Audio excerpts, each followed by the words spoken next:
Welcome back everyone dito sa latest episode ng Pilipinas 360 Degrees. Recently, we had no less than the Secretary of Energy. Napaka-comprehensive yung discussion natin. But today, we have another very special guest. Hindi siya secretary pa, hindi pa siya presidential cabinet level, but nevertheless, one of the most prominent figures in Philippine government, especially sa usapin West Philippine Sea. Kasama po natin, ano ulit pangalan niyo, sir? Thank you, Richard. I'm Commodore J. Commodore J. Tariela, of course. Si Commodore Tariela. Matagal na po natin kasama sa iba't ibang plataforma and a very spirited patriot and of course really an eloquent spokesman for Philippine national interest pagdating sa West Philippine Sea issue. Speaking of eloquent spokesman, medyo spicy yung language nyo recently sa TRICOM, no? Can you give me a context of yung, was it Mark Lopez ba yan or something? Yeah. Well, yeah, it was Mark Lopez. I think that was the third TRICOM meeting, bukod dun sa naging TRICOM meeting natin the other day, no? Yeah. Para kasi sa akin, well, those words I just read, no? Yung mga pinost naman nila sa akin. But I think it is important for us to really call out those trolls or bloggers or social media influencers that counter our factual narrative when it comes to the West Philippine Sea.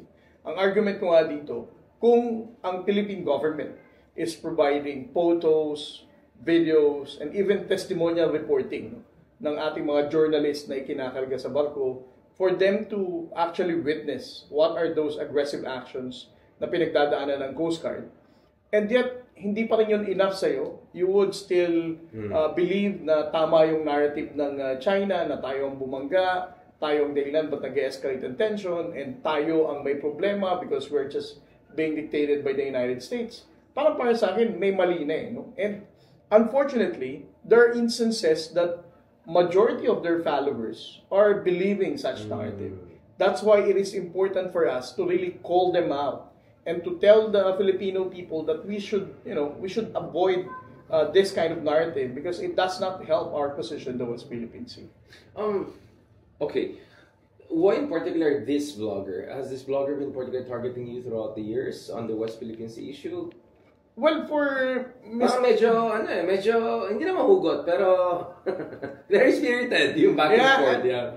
You know, you can really look at him, how he behaved, no? Yeah. He even didn't call the West Philippine Sea as West Philippine Sea.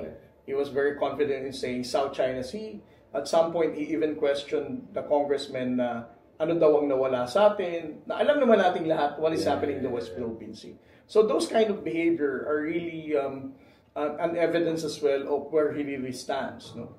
And if you're going to browse all his social media posting, whether in Twitter or in Facebook, lahat yan countering our position in the West Philippine Sea. But then again, of course, you have an academic background, you have a PhD in international relations. I work in the academy. We have diversity of opinions. How does diversity of opinion diverge from this?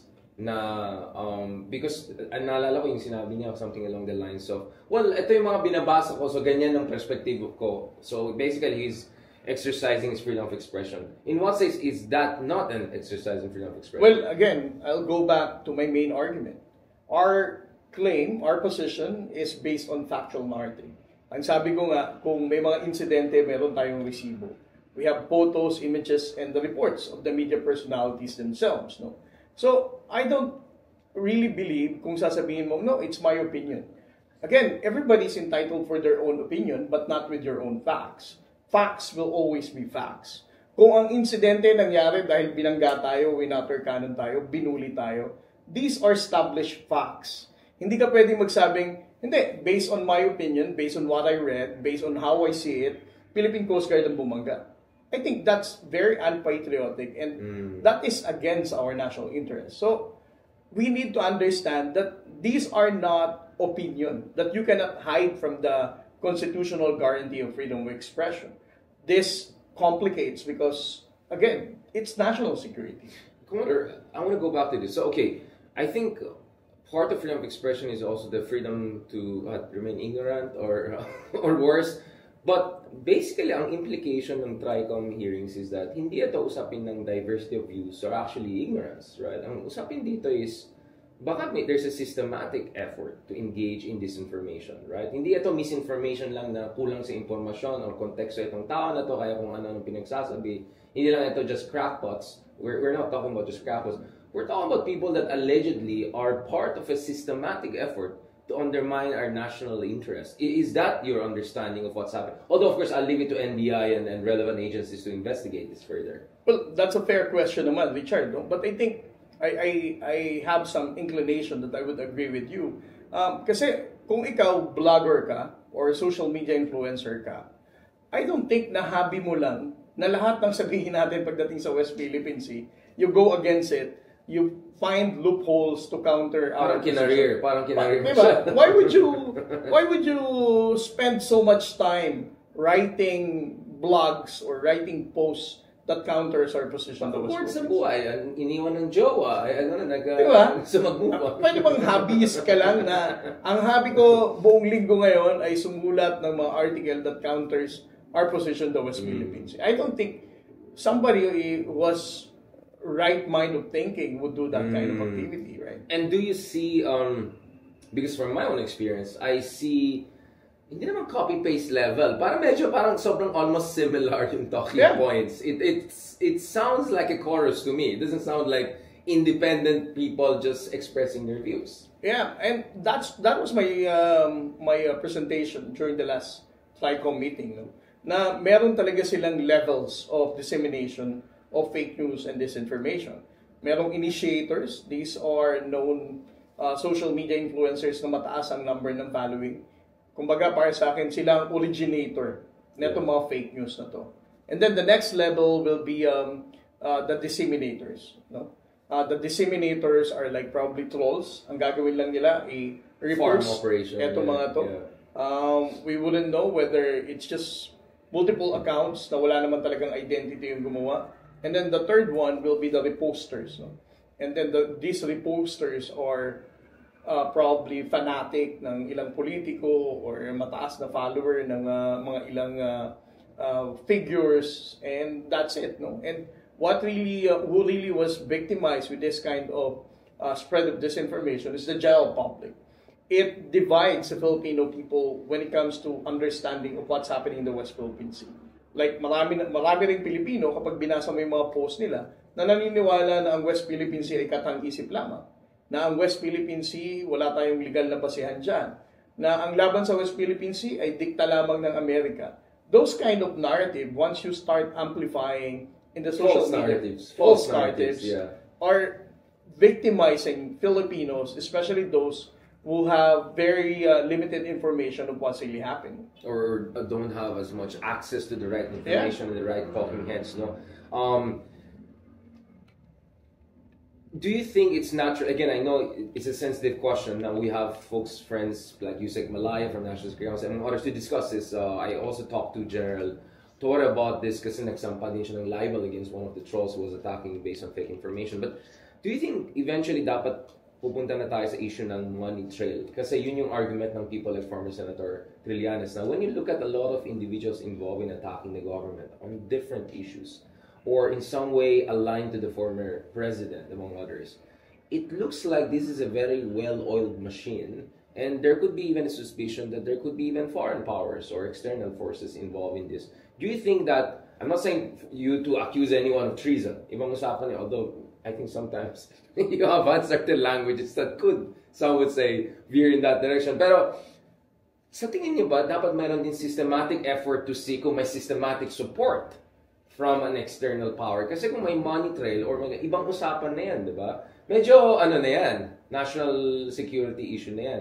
Do you think that should be the direction? Because at the end of the day, your entire transparency initiative is precise to unify the country based on the facts of the matter and based on our sovereign rights. So naturally, if someone wants to undermine that, is to fund purveyors of anything that contradicts that. So this could be a matter of foreign policy or coherent policy for interested parties. Well, before I answer that question, Richard, no, I also want to note na as part of my presentations at TRICOM, we also try to intersect those points na nire-raise ng mga social media influencers na to na talagang pro-China trolls. One, they are against our position in the West Philippine Sea. Second, they are also supportive of Alice Guo when she was being tried by the Senate. Yeah. Third, You mean Go Waping? Go Waping, AKA Alice. Yeah. Yeah. And then the third one, they're also claiming na wala naman tayong basihan dun sa paghuli ng mga Chinese spies, no? Oh, wow. So, the intersection of these three issues ay pretty much pointing to China, right? So, I would agree with you, it's about time for us to enact a law that would really look into the money trail ng mga tao na to na nagpapakalat ng misinformation and disinformation, whether about the West Philippine Sea or anything that concerns our national security. Well, I mean, just to be fair, kung ikaw ay lobbies for a foreign country or you're working for an embassy, anything, wala naman tayong problema, but be transparent about it, right? So I think we have existing legislation and existing infrastructure all around the world, in democracies, whereby kung ikaw talaga ay lobbying for a certain country, for business, for politics, whatever, as long as you're transparent about that, well, I won't respect you as much in terms of your patriotism, but at least for your transparency. Ang problema kasi natin dito is there's some people who are pretending to be even professors or academics or I don't know, innocent bystanders, and but it looks like it's part of something else, right? Well, speaking of claiming to be a professor, no, some of them now, in response to what transpired last time, are now invoking academic freedom as from as Chinese university. as another excuse. Just saying, like, it's not just freedom of expression, Yeah. but it's academic freedom. Oh, wow. What we were asserting is based on thorough research, blah blah blah. But you know, coincidental lang ba talaga na ang thorough research mo Like, claiming puro anti-Philippines. anti-Philippines at pro-China Right. at anti-US, right? Right. Well, I think we know the answer, but we'll rather not say it, and we'll wait for more evidence to come out, and hopefully that's the direction we move.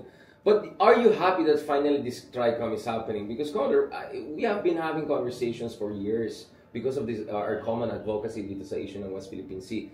Pero parang, ang pansin ko parang, bakit ang inintay pa natin hanggang ngayon? Pero in fairness, uminit talaga tong TRICOM na to at may papunta pa tayo sa interesting part.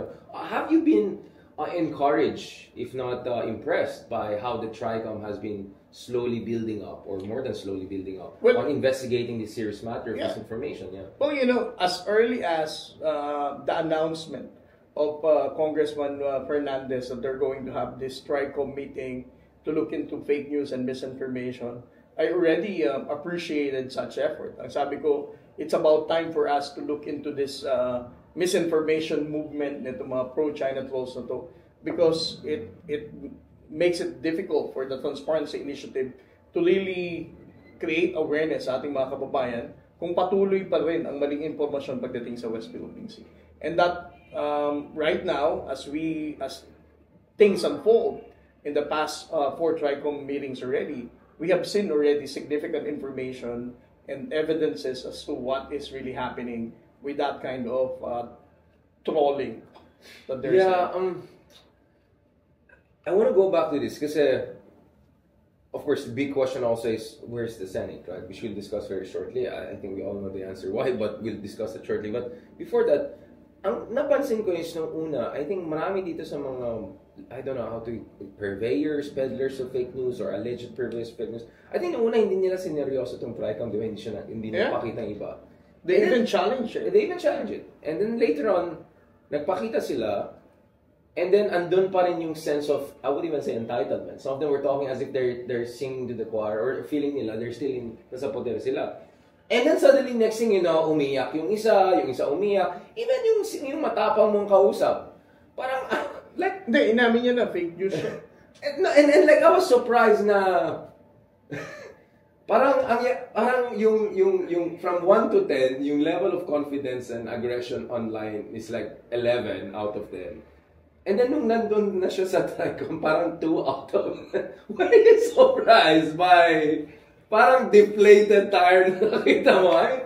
What is your psychological analysis, if anything? Kasi, of course, this is close to your heart. You have been bullied but online trolled by these people for so long. Well, and then bilang ganyan lang makikita mo. I think because siguro nitong mga nakaraang taon, they were very confident that nobody can touch them.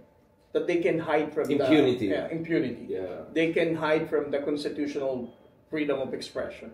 So when they realized na pag pumunta ka talaga sa TRICOM meeting na to, this honorable congressman will really grill you. And they are really serious in calling you out, making you more accountable about what you said and the road. Yun na yung parang the fear started to kick in na parang seryoso na to. Hindi na pwedeng mag-joke-joke lang dito. Parang yung sa movie, yung bigla may scene, yung bigla na-realize, oh my God, ito yung reality, this is real, diba? Yeah. And then, nung nag-iyakan na yung iba, what did you feel? Naawa ka ba sa kanila? Or natawa ka? Or you just said, or na-realize mo, na-realize na nila, iba ng panahon ngayon. Things are moving in different directions. Well, I think, in fairness naman, no, not all those invited bloggers and social media influencers have said something about the West Philippine Sea. Yes. Hindi sila lahat, you know. But they share, Yeah, they help each other. I know that from my own personal experience. Kahit yung parang kumaga, hindi shtick nung isang isi-share pa rin nila to amplify. Yeah. I saw that. And just last time, the other, itong natapos lang na TRICOM meeting, no? They were even asked, each one of them, kung what's their stand and what's their take in the West Philippine Sea. Well, all of them said that they are really supportive of our position in the West Philippine Sea. Wala kasi doon si Mark Lopez nung tinanong. No? Stand out in the wrong. Mga iba yung naging sagot niya sa akin. Pero nasa Beijing na kasi yung ibang talking heads na malaki. Parang medyo dumadami yan sila. Although may balik na sa akin, pati Beijing pinapalis na yata sila. But going back to this, bakit Senate? Nasaan ang Senado sa usapin na ito? Because I remember the first effort to really look at the issue of disinformation was by Senator Grace Poe. We can have a debate about whether that went right or wrong, and I'm sure Senator Grace Poe has her own explanation on that, and one day we'll discuss that separately. But basically, that was it. And then, etong TRICOM na to, talaga nakikita natin nag-level up itong Kongreso, sa Quadcom, sa TRICOM. Nasaan ang Senado? Well, besides from Senator Grace Poe, you also have to remember na This is the previous Congress na ako 2016 pa. Of course, hindi na si Senator Grace Poe in charge sa issue na yan. Nitong 19 Congress, Senator Jinggoy also made an effort to call out this kasi defense siya, national defense siya, yes. For mayor ng fake news and disinformation. Unfortunately, hindi ko alam kung what happened, why such effort of Senator Jinggoy never really prospered, especially in having a public committee hearing like this. But I really look forward, in the next coming days, probably after the election, that the Senate will also look into this because these are really efforts that we need to conduct. No? And majority of the Filipino people are looking at the Congress and Senate right now. Well, balita sa akin, I don't know who told me that. I think Senator Robin Hood Padilla will have to do something about this. I don't know what is he doing, honestly. Because I was there at the detention center. I was asking the journalist friend, who can visit Digong? Because I was hoping also to see what's going on. Strictly, only family members lang daw, and yung counsel niya, and of course, consular affairs, if ever kailangan niya. That's it. So, honestly, hindi ko alam anong ginagawa ni Senator Robin Hood Padilla there. I mean, because he cannot meet Duterte, last time I checked. Wala siyang legal expertise, hindi siya ICC accredited. I don't know if he's accredited by anything. But sa pagkaalam ko, siyang may kinalaman if ever there's gonna be a hearing. But, well, let's just leave it to public opinion to see whether it will be a quality. I'm sure it will be a very interesting hearing if it ever happens. So, he is the chairman of... that's what I heard. I think Senator Ronald Padilla will be a key figure, or he will be the one tasked if ever to form this. That would be quite interesting because the good senator, I think, has also very strong views that some of us may not completely agree with, right? And probably his understanding of this information could be different. But nevertheless, constitutional duty din nila. Kasi Foreign Affairs Committee has been very, very busy looking into the issue of the ICC of President Duterte. So that shows na re-election ni si Senator Amy Marcos. So it looks like may time naman sila. Kaya naman nilang gawin. So I think let's just hope for the relevant senators and individuals to get this together. I'm glad to hear that Senator Jinggoy who's in charge of national defense, is doing this. And I'm sure in the next Congress, if people like Senator Lacson come back, well, really solid background on this, I think we'll see even more robust look into this issue. Because to be honest, Commodore, ang pansin namin is sobrang nag-level up in Congress in the past year or so. And then yung Senate is, to be honest, even the senators I talked to within parang medyo nagpapakamot na ulo. So let's just hope maybe in the next Congress things will move in the right direction. Now, I want to adjust the aperture a little bit and go into the geopolitics because that's also your expertise. First of all, how worried are we with the direction ng ating mga hidwaan dyan sa West Philippine Sea? I mean, we had General Bronner, the head of AFP, recently saying that, and I think he also comes from Cordillera, Baguio, we're from the same region. He's saying that basically dapat mag-ready na yung mga tao, especially yung mga sa northern Luzon and all, for potential contingencies in Taiwan. Many experts are saying what's happening in Taiwan cannot be separated from what's happening from West Philippine Sea. Kayo sa Coast Guard, I know you're already overstretched because you're dealing with literally monster ships of China. But what is your assessment? Because you're also an international relations expert, Commodore. What is your understanding? Are we moving towards the D-Day, or are we moving towards a new phase and even more dangerous? Just as all of these trade wars and all of these uncertainties in the geopolitical landscapes are emerging.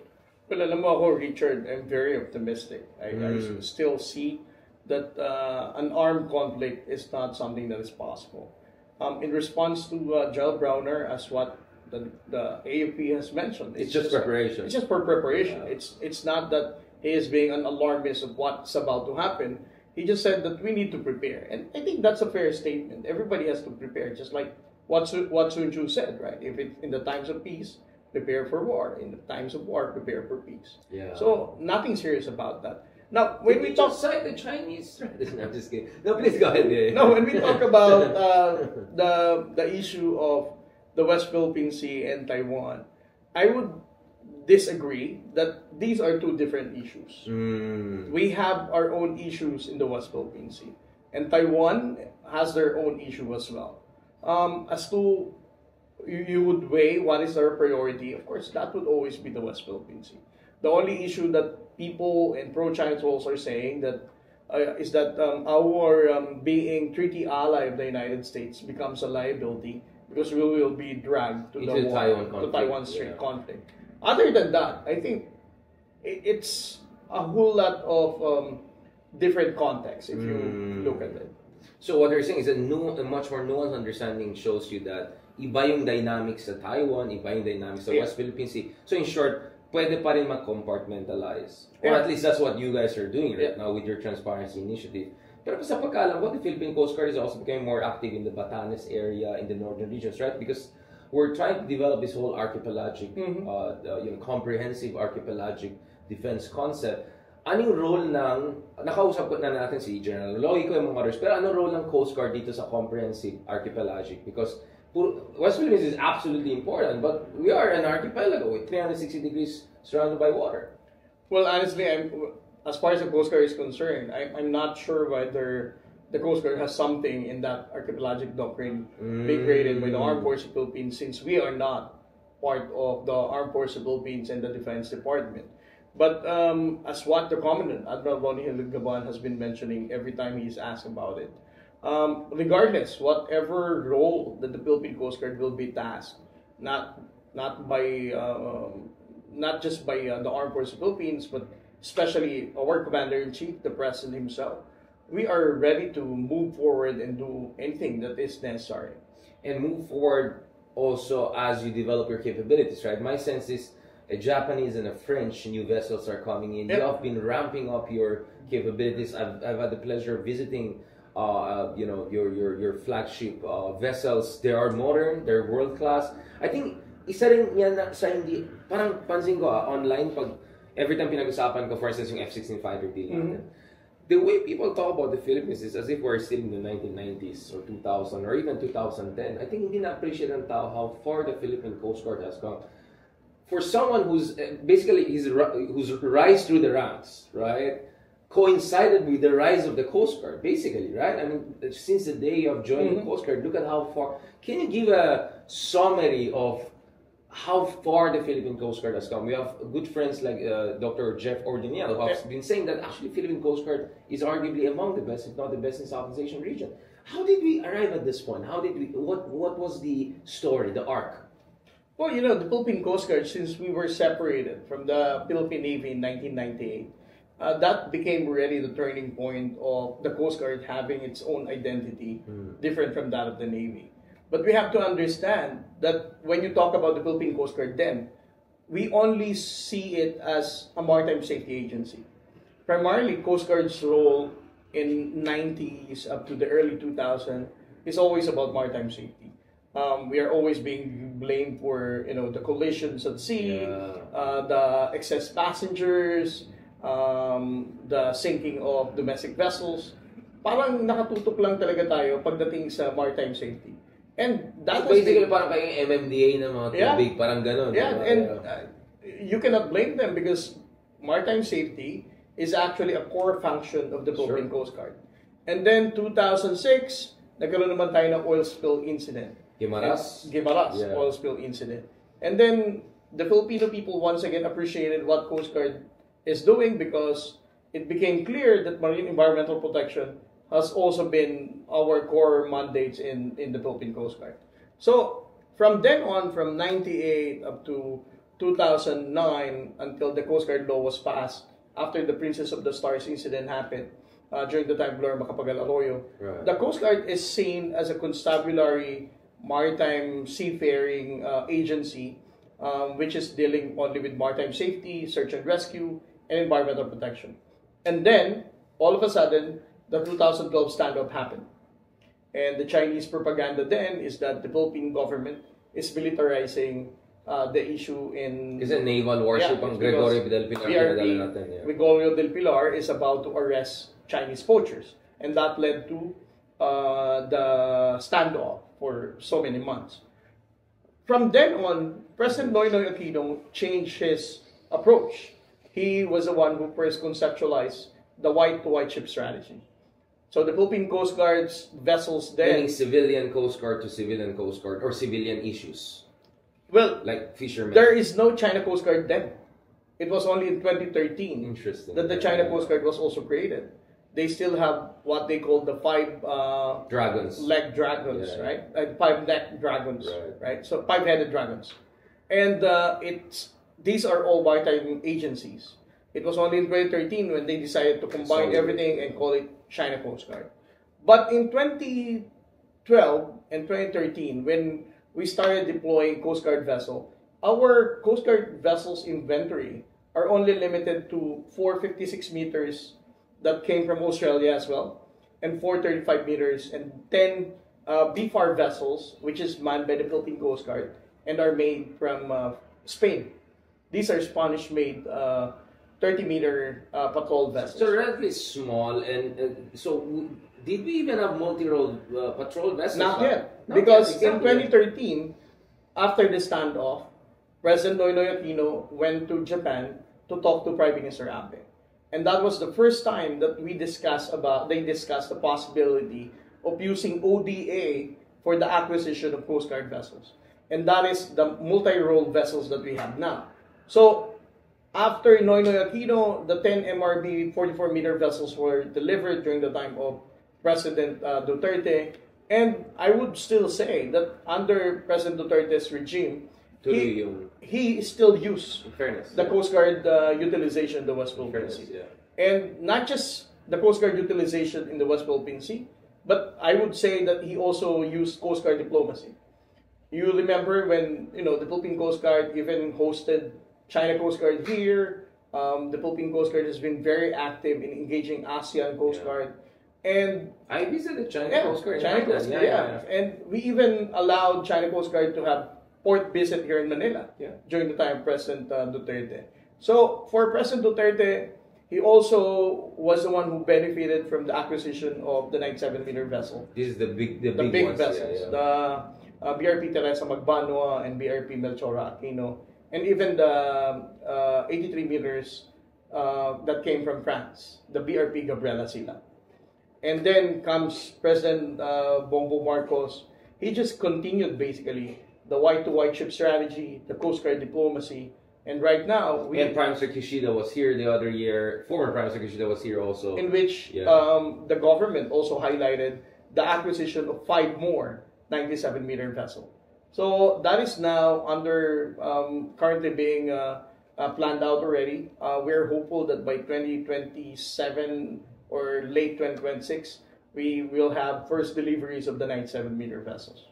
And this is the last part of our discussion, but I think it's also very important. So, dun sa isang episode natin, kausap natin yung Secretary of Energy, we talk about the Malampaya plant running out, but also adjacent efforts to still keep going.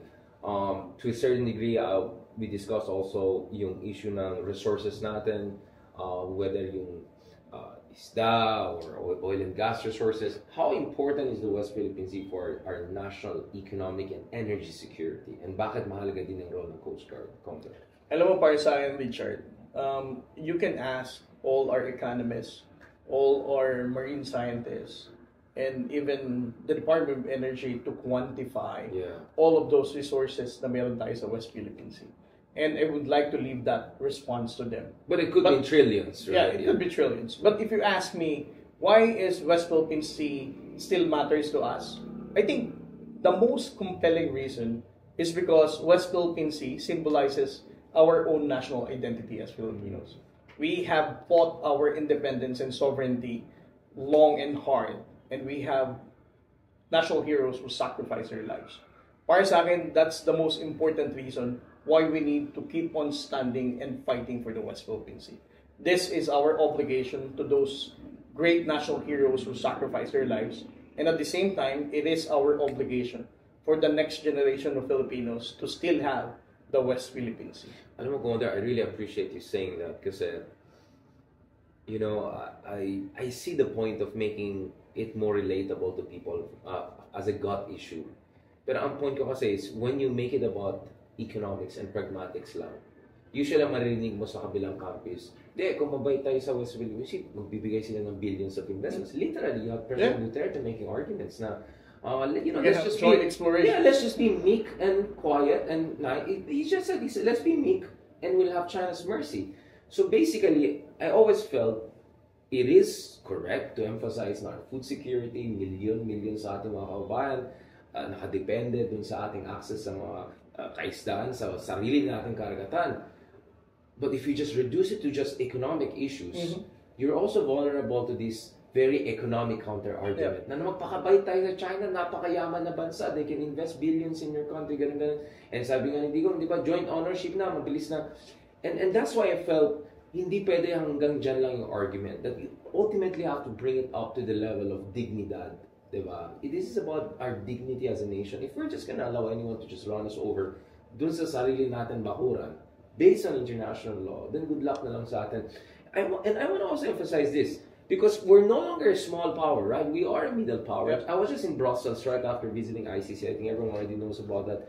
And nung kausap ko yung mga tao na taga-European Parliament, European Commission, yung mga different European experts, alam mo, ang tingin nila sa Pilipinas is, maayos tong bansang to kasi from the West Philippine Sea issue to the ICC issue among others, hindi tayo perfecto, of course. But they're polite. They'll not say about... But tingin nila sa atin is, palaban tong bansa na to. Actually, napaka-mahalaga natin, napaka-central natin sa issue ng rules-based international order. Can you emphasize that? I know these things are easy to dismiss. Ay, nakaka-nosebleed. Ano yung rules-based? Nakaka-ups. But at the end of the day, life is about meaning, and meaning is about dignity and identity, right? And as far as the West Philippines is concerned, ito yung identity natin, dignidad natin, di ba?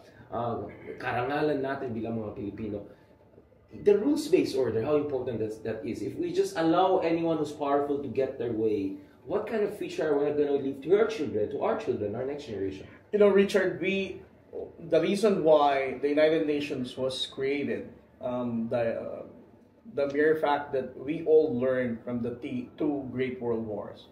First World War, Second World War, all the international institutions are well in place now because of what we call now the rules-based order. Ngayon, how do we try to relate that to the ordinary Filipino? Ang ibig sabihin lang naman ng rules-based order is wherein we all agree that despite of your size, whether you're big or small, powerful nation or rich nation or poor, kapag ang pinag-usapan natin dito is international law, for example, about the United Nations Convention of the Law of the Sea, and you agreed to such treaty, regardless of whatever status you have to respect the territorial limits you have as a country.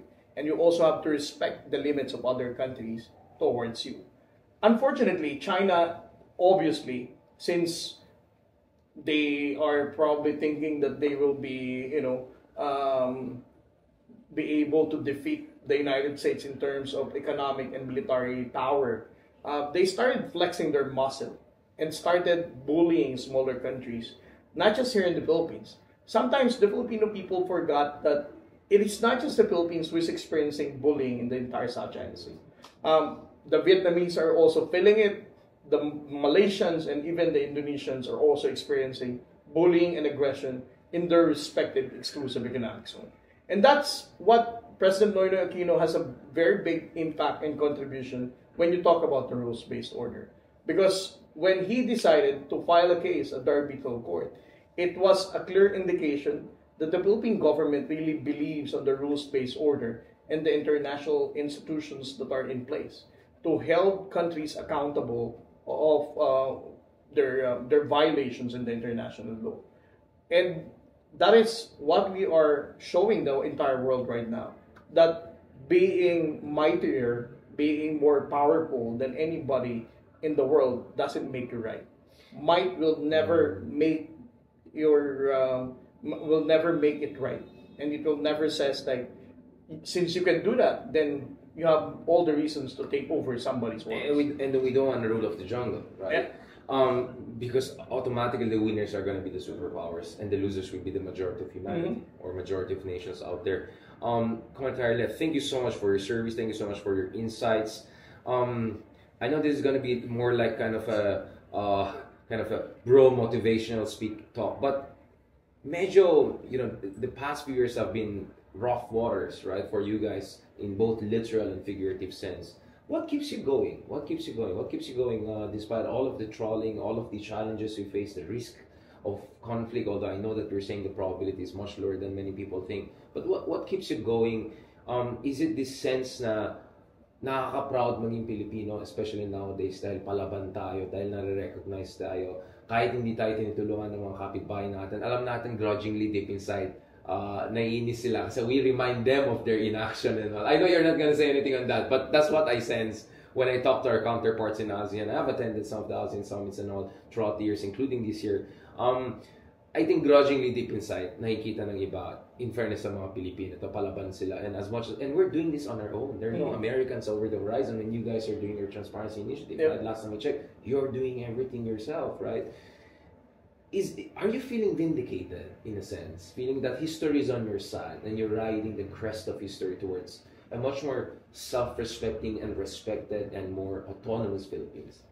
Alam mo, para sa akin, Richard, I have this experience. No? I was eating in a certain restaurant, and then the manager came to me, and then she said, I would like to apologize to you. Oh. And then I said, bakit po, ma'am? She said, alam mo, sir, during the first few days ng Transparency Initiative, when you started exposing about Chinese aggression, I really hated you.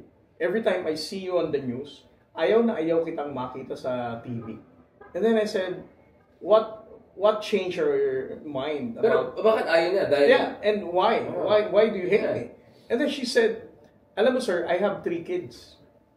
So I'm a mother, and I think like, ang sabi kasi dati... Napoprovoke kaya ng war, magkakagera, maraming mamamatay, kawawa naman mga anak ko. That's why I... Thank you very much.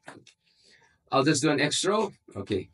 Thank you very much again for joining us for this latest episode. Medyo iba siya sa mga ibang pinag-usapan natin, pero medyo bardagulan pa rin in a sense that pinag-usapan naman natin dito is hidwaan ng mga bansa, dignidad ng mga Pilipino, at bakit dapat tuloy-tuloy lang itong laban natin sa West Philippine Sea. With no less than Commodore J. Tariela.